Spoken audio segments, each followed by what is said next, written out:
Welcome back. Welcome to 2020. This video we're going to talk about what changes are coming to the channel, how I'm going to optimize it to make it more enjoyable for everybody.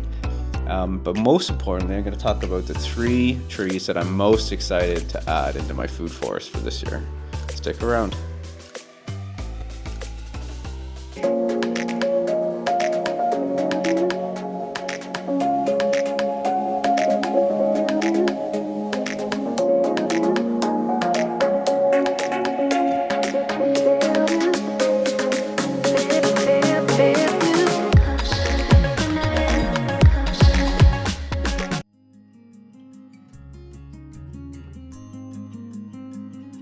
So first things first, I'm going to try to get to the relevant content of the video right up front.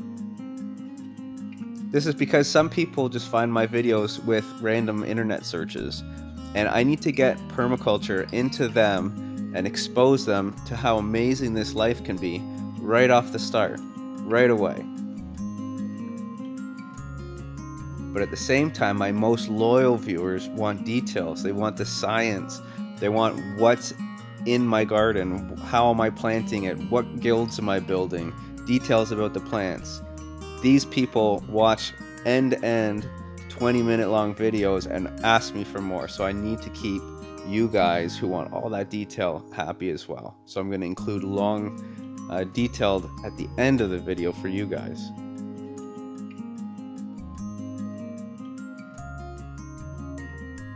Okay, so let's get to it then. What 3 trees am I most excited to put in my expanding food forest this year? Number 1 is peaches. Absolutely peaches all the way.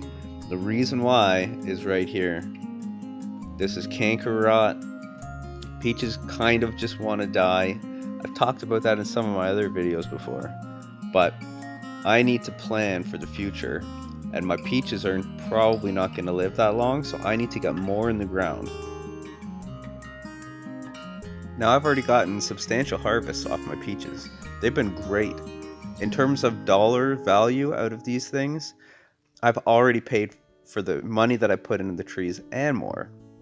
What I really need to do now is go into long-term maintenance mode, which means constantly planting new peaches that are going to make sure that even if these ones go, that I'm going to have more peaches in the future constantly.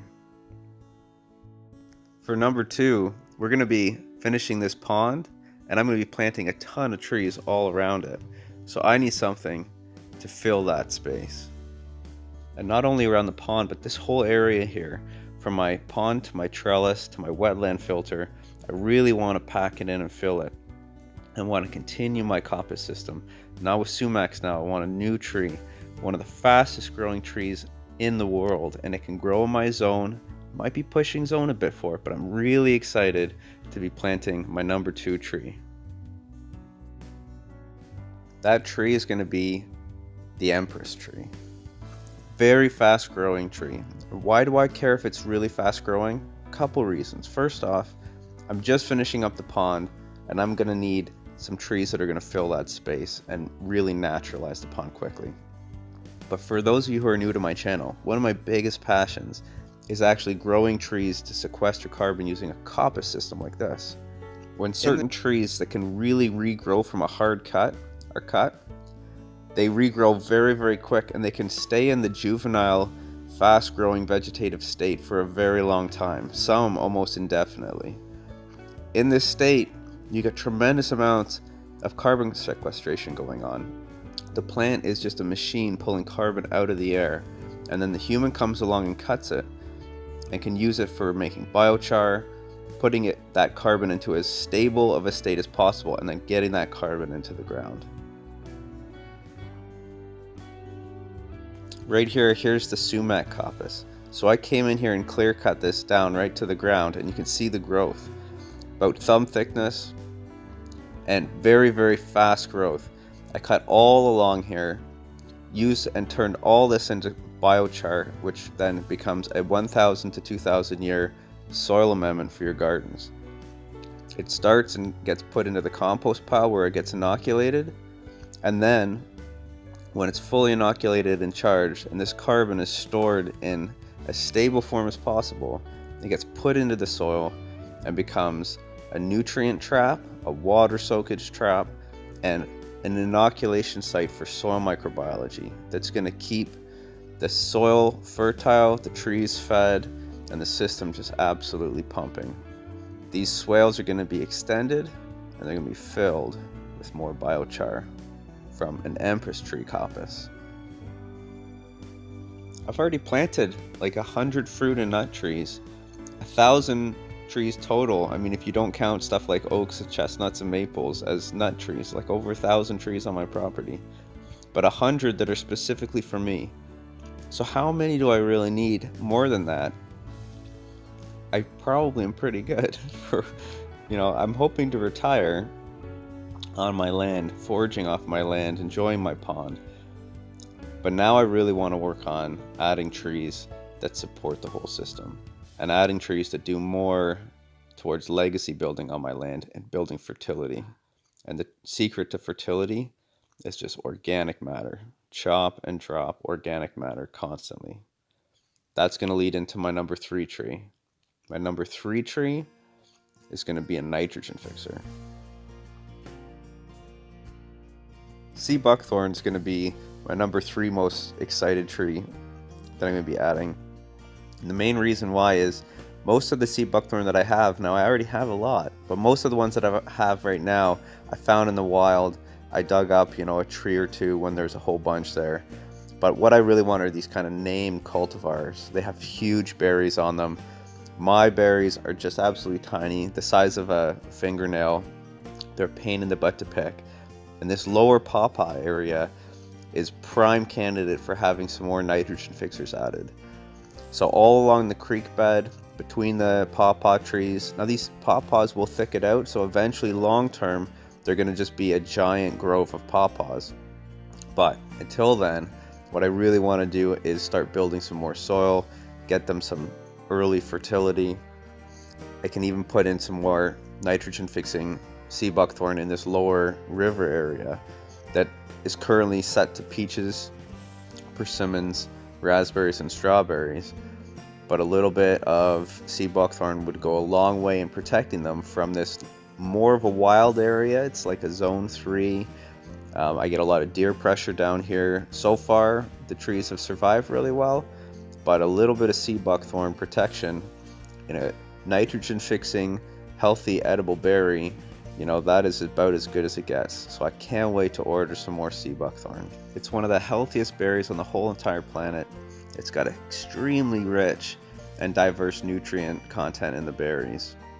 The Romans used to feed it to their horses, and they found that the horse's hair was just amazingly vibrant.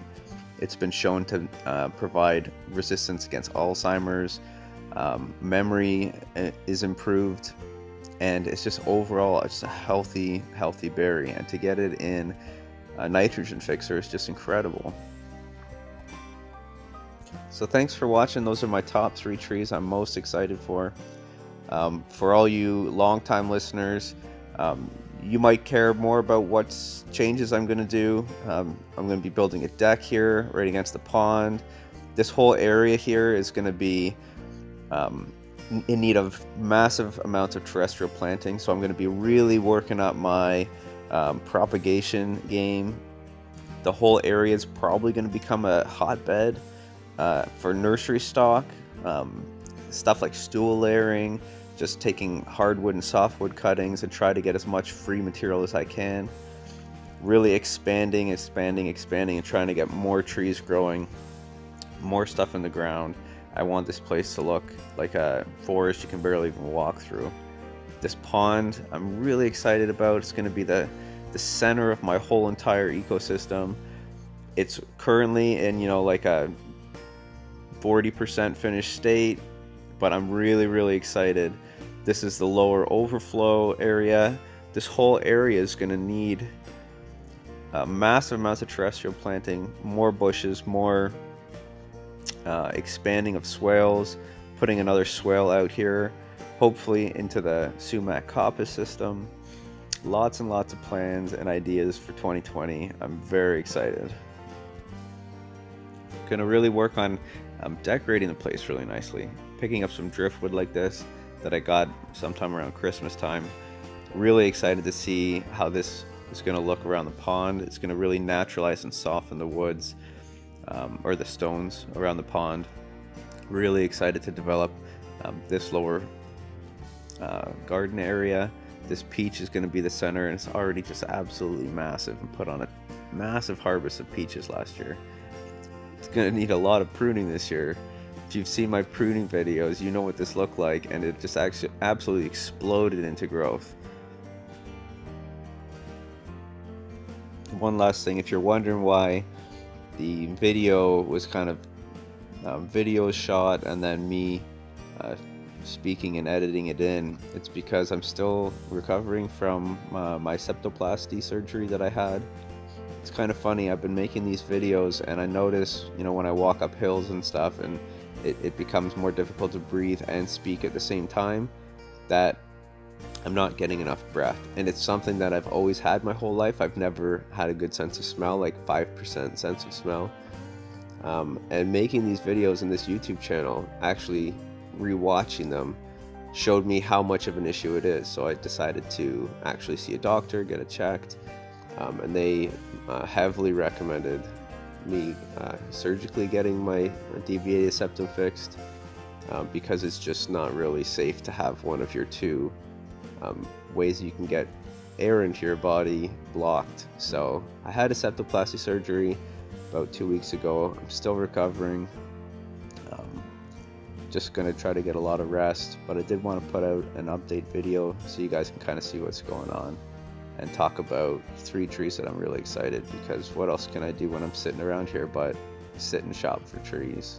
So I'm really excited about those 3 trees. I'm excited about the changes to the YouTube channel. I think it's going to be really important to get the information out there as quick as possible for the people who are only going to watch a minute or two. And then for those of you who actually just like watching me ramble and want more information, to see stuff like this was a video from earlier in the summer that I'm saving clips for, but I want to do an update.